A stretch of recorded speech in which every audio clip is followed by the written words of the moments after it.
While Norfolk and Western and the Chesapeake and Ohio Railways were operating in Virginia and West Virginia, another railroad carved out their own existence. In doing so, they gave themselves access to some of the most profitable lines and would be targeted several times for mergers and acquisitions. Though they may be gone, the impact of this railway still lives on in the people and places it reached. This is the story of the Virginian Railway.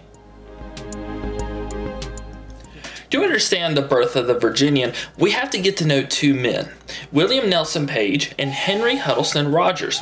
Page was a civil engineer and entrepreneur and became involved with the railroads in the 1870s when he helped build the double-track Chesapeake and Ohio Railway in the New River and Kanawha River valleys. Page then became involved in many coal businesses in the mountains of Virginia and West Virginia and helped develop West Virginia's bituminous coal fields in the late 1800s and early 1900s, all the while helping build railroad infrastructure in the region. Rogers was an industrialist and financier from Massachusetts. After high school, Rogers started as a brakeman on the Fairhaven Branch Railroad. In 1861, he went to Pennsylvania and helped cultivate oil and natural gas resources during the Civil War. Rogers eventually became one of the main men with Standard Oil, which was started by John D. Rockefeller. This made Rogers very rich.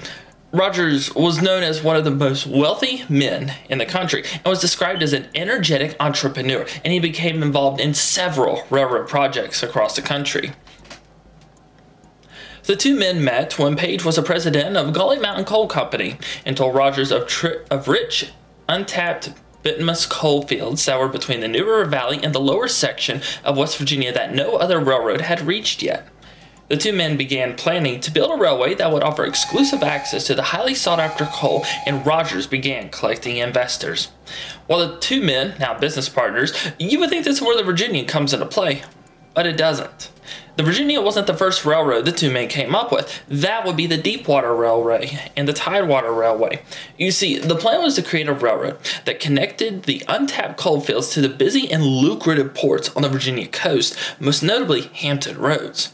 In 1898, the Deepwater Railway was formed. The line was only intended to be in West Virginia, but negotiations began with other railroads to let their trains go further without having to spend money to build new track. These negotiations failed, however, and the line was extended to Glenlyn, Virginia. Meanwhile, in Virginia, another railway was created, the Tidewater Railway, formed in 1904. With right-of-way access from Glenlyn to Hampton Roads, with the lines connected, the main stops were Page, Mullins, and Princeton, West Virginia, and Roanoke, Victoria, Suffolk, and Sewell's Point near Norfolk. Engine and company shops were built in Princeton and Victoria for their equipment. The railroad had been somewhat unnoticed by the larger railroads, but that would change in 1907. On March 8, 1907, the Virginian Railway Company was formed. Both railroads were combined to make the company, and Page became the first president of the railway. There was something about the Virginian that set them apart from other railroads, aside from the access to untapped coal fields. You see, Norfolk and Western and Chesapeake and Ohio had built their tracks decades ago when technology was still a work in progress. When the Virginian built their track, they used the latest equipment and methods to construct their track, and this made the other railroads think about the maintenance of their lines now more than ever.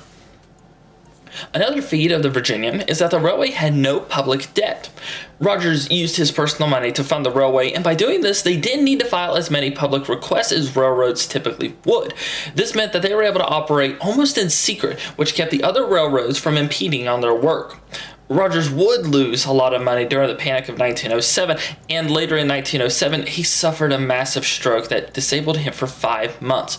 Rogers would slowly recover, but still oversaw construction until the railway was completed in 1909. Rogers and his friend Mark Twain celebrated the railroad with a trip to Norfolk, and after he returned, Rogers left the next day to tour the entirety of the railway. Unfortunately, Rogers would die 6 weeks after his tour, and Page would leave the company around the same time.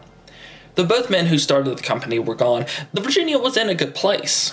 The company had an efficient operation, brand new infrastructure that was praised by many, and not a single penny of debt.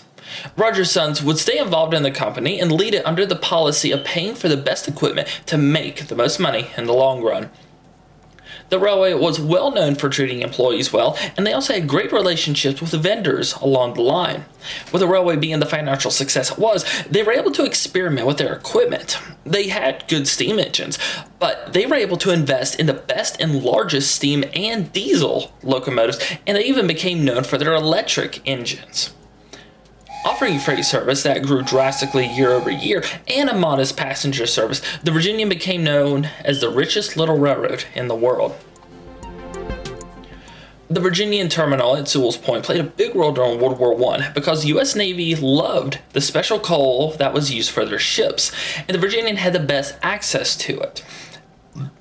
After World War I, other railroads began making plans to acquire or merge with the Virginian.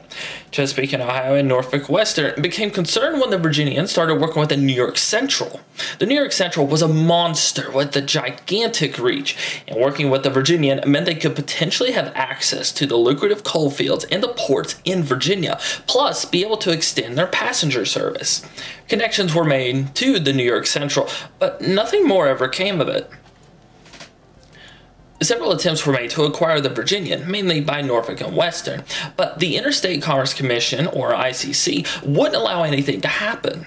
In the 1950s, leaders at the Virginian realized that the industry was moving away from steam engines, and between 1954 and 1957, 66 electric diesel locomotives were ordered. The last steam engine operated in 1957.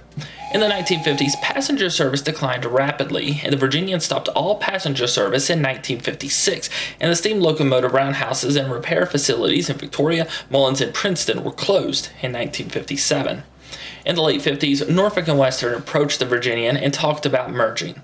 Both railroads worked together during World War I during the wartime takeovers of railroads, and the Norfolk and Western saw the potential in expanding the Virginian and taking advantage of their equipment and their connections. In 1959, the merger was approved, and the Virginian became part of the Norfolk and Western. With that, the Virginian was no more. Today, several of their lines are still used by Norfolk Southern, and other parts are being studied for passenger rail expansion in Virginia. Several former stations have been restored and are open to visit, but sadly only a few locomotives survive. One steam engine exists at the Virginia Museum of Transportation, as well as a diesel locomotive. Many cabooses survive scattered throughout West Virginia and Virginia, and a park was built at the site of the former Victoria shops, and some surviving equipment can be found there. The Virginian may be gone, but the legacy is remembered by the towns it reached, and the memories are kept alive by the people who worked for the railway, the passengers who rode on their trains, and the people who remember hearing the whistles and horns in the towns and mountains. To quote someone in the early 1960s, there will always be a Virginian.